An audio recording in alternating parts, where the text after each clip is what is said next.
Hello and welcome to the second and final part of our FM22 hidden attribute experiment focusing on consistency with me, Daniel. We're back today to do the contrast of what we did last week. We are going to take the same three teams, Arsenal, West Ham and Blackburn Rovers. We are going to make them the least consistent teams in the world. And we're going to see if that has a same or a differing impact on their performances to making them the most consistent teams possible in last weekend's one. So firstly, if you missed part one and you don't know what the outcome of that was, please do check it out in the eye above. We made them all the most consistent teams in the world. Every player in the first team squad set to 20 for consistency. We holidayed the season. We saw how the three got on. And it was pretty interesting results, it's got to be said. We showed you in the editor how we set it up. I'm not going to bore you with that today. We are just going to tell you that we have set everyone to the complete opposite. 1 out of 20 for the attribute consistency. And we're going to see what impact it has. As we mentioned last week, we expect this one to have more of an impact on West Ham than it will Arsenal and Blackburn. Because Arsenal and Blackburn weren't that consistent in game anyway. West Ham, their team in the Premier League on average, had the best consistency rating. To take that all away, I worry what that's going to do to them. And if this experiment does go to plan, that's probably the outcome we're going to see. So if you're looking forward to that, please do chuck a thumbs up on it. Subscribe down below for daily FM22 content. There's links to everything else in the eye above as well. And please do let me know down in the comments what other experiments you'd like to see, whether it be attributes or otherwise. I'm not going to be able to do all of them and I don't have the greatest PC, but we're going to look at the important matches attribute after this because I am desperate to find out which one is most important to the FM match engine. And I'm determined to get the answer as well. So for the next 2 weeks, we're going to do the same thing with important matches. But for now, we've got to finish off our consistency one. Will we get the desired result? Will we get some surprises? Let me know what you think down in the comments. No cheating. And we're going to head straight over to FM to see how our three teams are affected by being made the least consistent they can possibly be. And here we are back in FM22 for part 2 of the consistency experiment.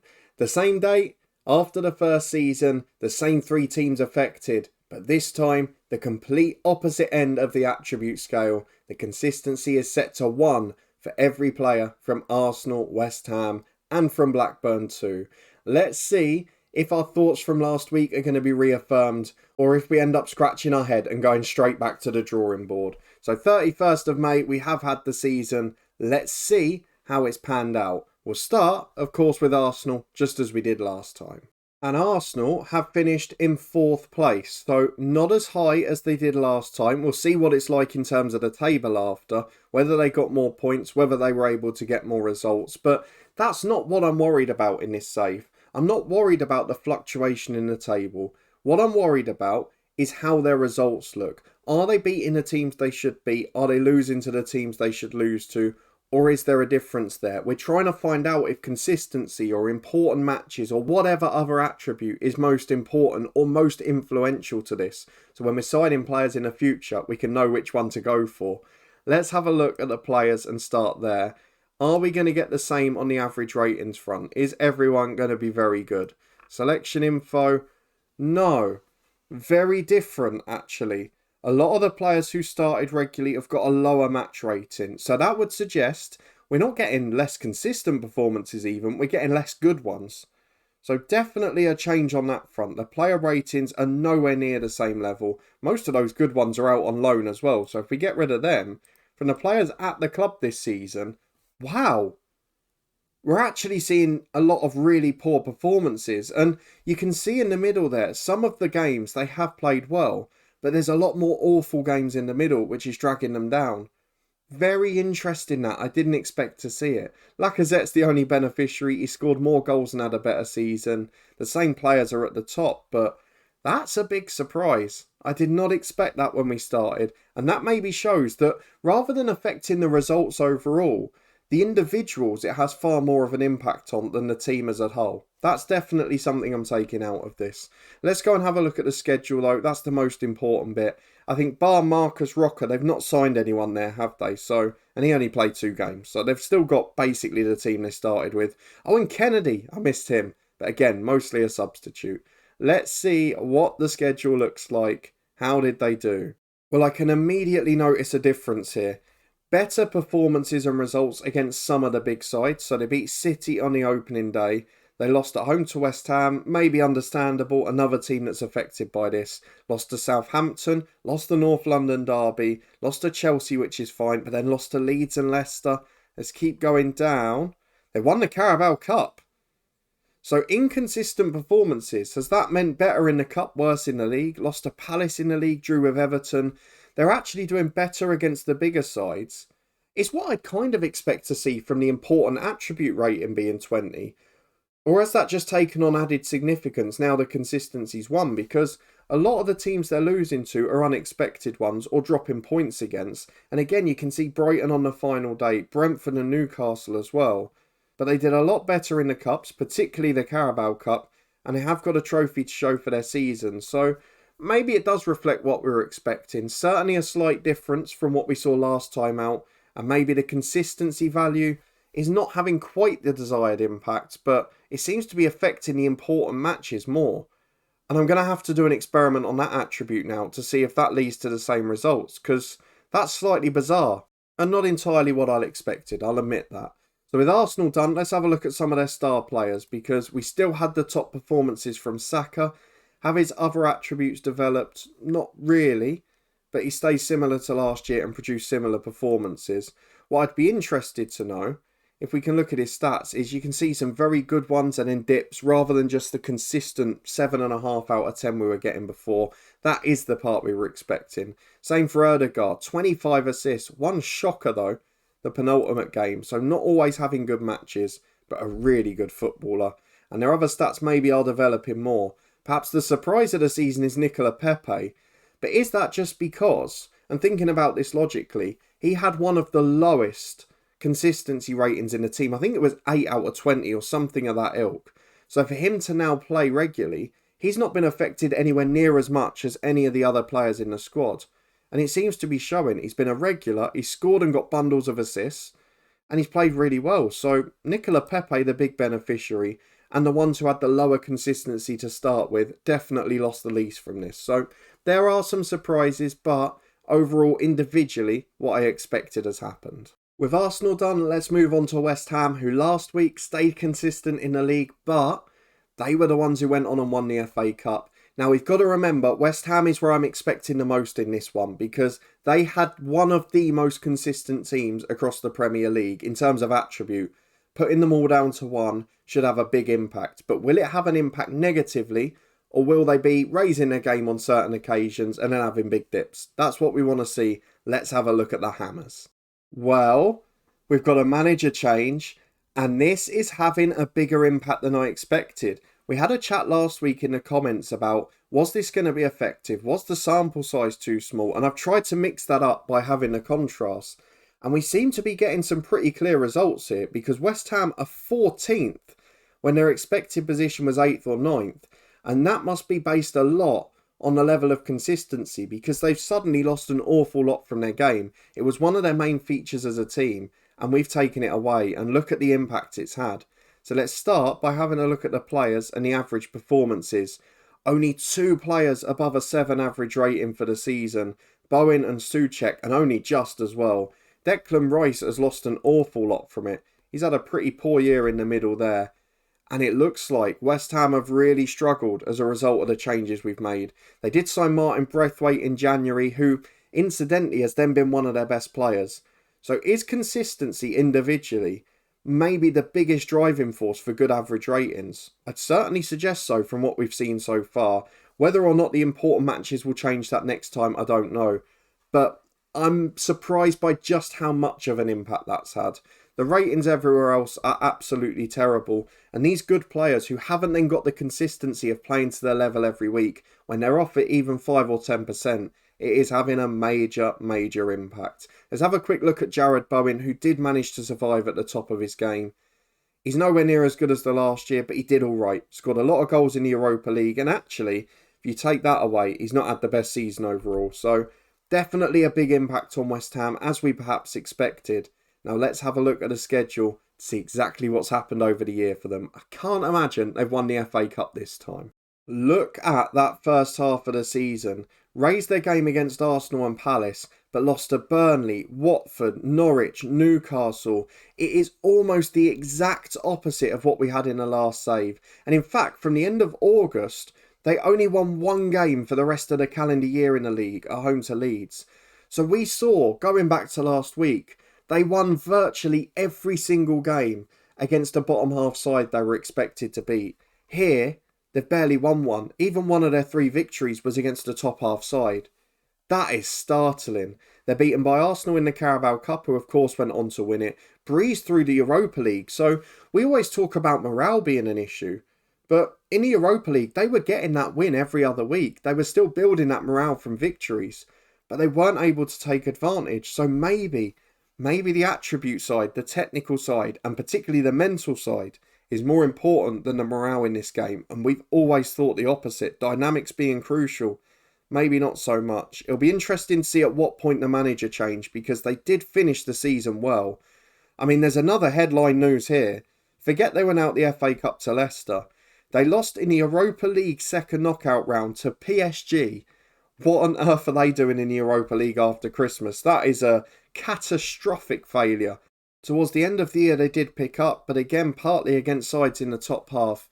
When did the manager change? We need to know that. November. So they actually went a month under new management without winning. Although no, there was an interim. So this manager joined on the 19th of January. From that point on, they were all right. They barely lost after that. So the new managers had an impact. Is that maybe the bigger driving force? But definitely had an impact, the lack of consistency. Nowhere near in the cups. In the league, losing to all the sides you'd expect them to beat. And they're just that 5 or 10% off. That is a big surprise from West Ham United. But is it what this experiment was there to prove? Probably is. Fair play. I didn't expect it to work that well. Let's have a quick look at the Premier League table so we can put the point tallies into perspective. West Ham only just 40 points. They only survived by 5. Arsenal we probably have to be a bit more careful on, because if we look at them, they finished 3 points off the top of the league, albeit with less points than they got last time. But notice something interesting there.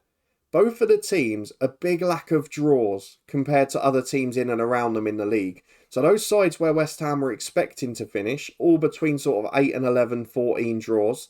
West Ham only got 7. Arsenal, 3 draws. And if they'd drawn even 4 of those defeats, they'd lost 11 games and finished 4th. If they'd drawn even 3 of those, they might have won the league. And in fact, they would have on goal difference then. So that shows you that consistency has an impact on those performances. You get the great or you get the ugly. You don't often get the middle ground. And I didn't expect it to be that conclusive. So from those two, I'm really optimistic that this experiment has worked. And I'm amazed the impact it's had on West Ham. It is huge. A quick shout out to Weghorst as well, who was top scorer in the league with Burnley. They must have been playing to his strengths for sure.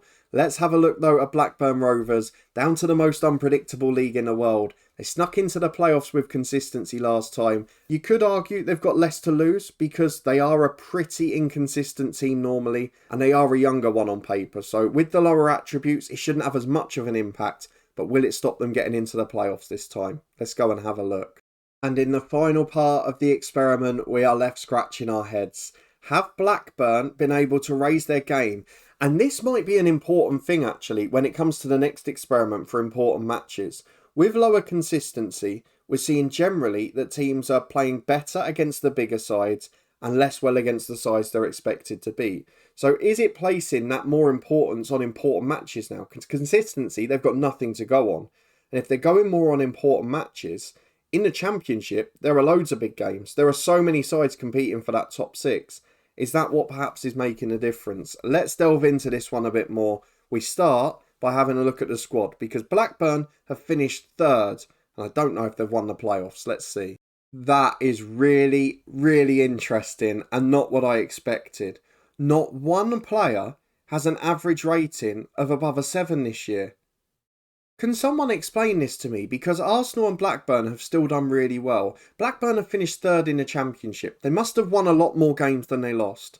Yet they have got ratings, every single one of them in the 6s. And we're not talking about high ratings. The highest regular starter is on 6.83. That is an appalling rating.